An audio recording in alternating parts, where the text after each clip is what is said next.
ಜಿಯವರ ಹೆಸರನ್ನು ತೆಗೆದು ರಾಮ ಹೆಸರಿಡೋದು ಸೂಕ್ತ ಅಲ್ಲ. ರಾಮ್ ಅವ್ರ ಹೆಸರನ್ನು ತೆಗೆದು ಮಹಾತ್ಮ ಗಾಂಧಿ ಹೆಸರು ಸೂಕ್ತಲ್ಲ. ಯಾರದೇ ಇರಲಿ, ರಾಮ್ ಅವ್ರ ಹೆಸರು ಮಹಾತ್ಮ ಗಾಂಧಿ ರೋಜ್ಗಾರ ರಾಮನ ಯೋಜನೆ ಅಂತಿತ್ತಂದರೆ ಅದನ್ನು ತೆಗೆದು ಮಹಾತ್ಮ ಗಾಂಧಿ ಯಾರ್ದೇ ಒಬ್ಬರು ತೆಗೆದು ಇದು ಮಾಡುವಂಥದ್ದು ಇದಲ್ಲ. ಅವರು ಅದನ್ನು ಮಹಾತ್ಮ ಗಾಂಧಿ ರೋಜ್ಗಾರ್ ನಿನ್ನೆ ಹೇಳಿದ್ನಲ್ಲಿ, ನಿನ್ನೆ ಓಪನ್ ಮಿಟ್ಸ್ ಮೊದಲೇನಿತ್ತು ರೋಜ್ಗಾರ್ ಯೋಜನೆಯಲ್ಲಿ ಭಾಳಷ್ಟು ಅದರಿಂದ ಬೆನಿಫಿಟ್ ಆಗಿತ್ತು. ಸ್ಥಳೀಯವಾಗಿ ಉದ್ಯೋಗ ಸಿಗ್ತಿತ್ತು, ಬೇರೆ ಕಡೆ ಗುಳೆ ಹೋಗುವಂಥದ್ದಿರಲಿಲ್ಲ. ಆಮೇಲೆ ಅಸೆಟ್ ಕ್ರಿಯೇಟ್ ಆಗಿತ್ತು. ನಮ್ಮ ಕೆರೆಗಳು, ಚೆಕ್ ಡ್ಯಾಮು, ಸಾಲಿ ಕಂಪೌಂಡ್ಗಳು, ಸ್ಕೂಲ್ ರೂಮ್ಸು ಎಲ್ಲನೂ ಆಗ್ತಾಯಿತ್ತು.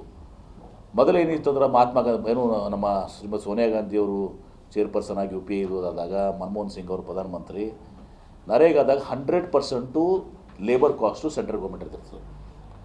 ಮಟೀರಿಯಲಲ್ಲಿ 75% ಸೆಂಟ್ರಲ್ ಗೌರ್ಮೆಂಟು, 25% ಸ್ಟೇಟ್ ಗೌರ್ಮೆಂಟ್ ಇರ್ತಿತ್ತು.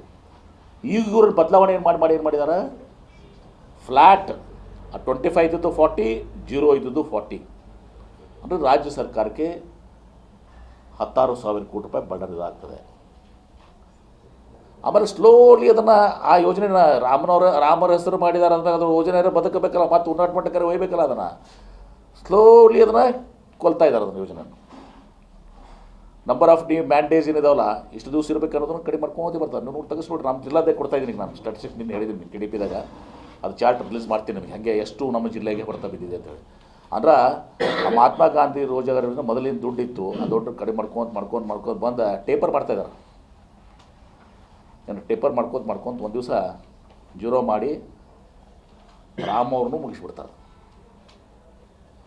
ರಾಮದೇವ್ರ ಹೆಸರು ಇಟ್ಟೋದಕ್ಕೆ ಅದನ್ನು ಬೆಳೆಸಬೇಕಲ್ಲ, ಅದನ್ನು ಮಾಡಲ್ಲ, ಮುಗಿಸ್ಬಿಡ್ತಾರೆ, 0 ಮಾಡಿಬಿಡ್ತಾರೆ.